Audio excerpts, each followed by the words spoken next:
So I try not to ever use the term favorites. Like, I don't have favorites, but I love all of our programs, right? I've been impressed over the years with all of the different ways that we try to engage students. And I think some of the programs are newer, some of them have been here longer. Certainly, I think the first two to look at are the two academies, the Ag Academy, the CDE Academy. When you look at the facilities and the equipment and the opportunities that our students at Foothill get through those two academies, it's really second to none. As a principal here, what I always wanted to do was provide opportunities for students to pursue the types of things that they have interest in. So some students have interest in ag and some might have interest in engineering, others may not, and that's okay. So we wanted to provide opportunities that every student could find something that they were interested in exploring.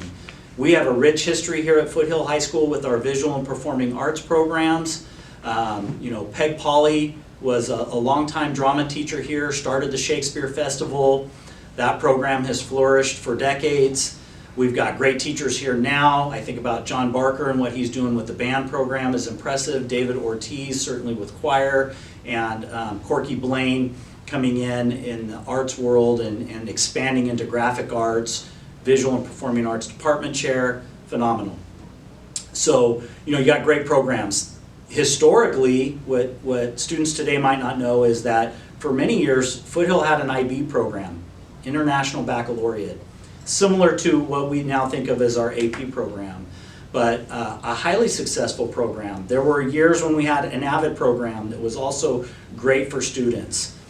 And things evolve, right? So one of the things that my predecessor, Gail Bentley, did was she wanted to get the archiving class started and really start to capture and preserve the history of Foothill High School.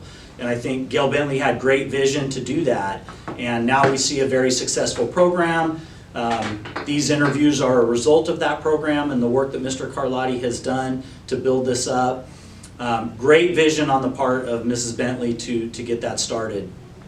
One of the things that I wanted to do when I came back, my background is in science and I was a biology teacher. And I felt like maybe there was a lane for us to provide a program or pathway for students that were interested in any type of medical field. And so we quickly went to work and began the biomedical project Lead the Way pathway that we now have here at Foothill. And I think it was just to provide one more option, right? Just to give kids one more area that if they were potentially looking at being a doctor, being a nurse, working in the medical field, this pathway would be something that would be very valuable to them. So I think Foothill's always had great opportunities, great educational programs, and I think as things evolve and change and sometimes programs come and go, what I think has always been true is that the leadership and the administrators and the teacher leaders, staff, have always made the priority students, right? What are the opportunities that we can provide for our students to pursue and explore different options for their post-secondary career? And I think the staff here has always met the needs of the kids.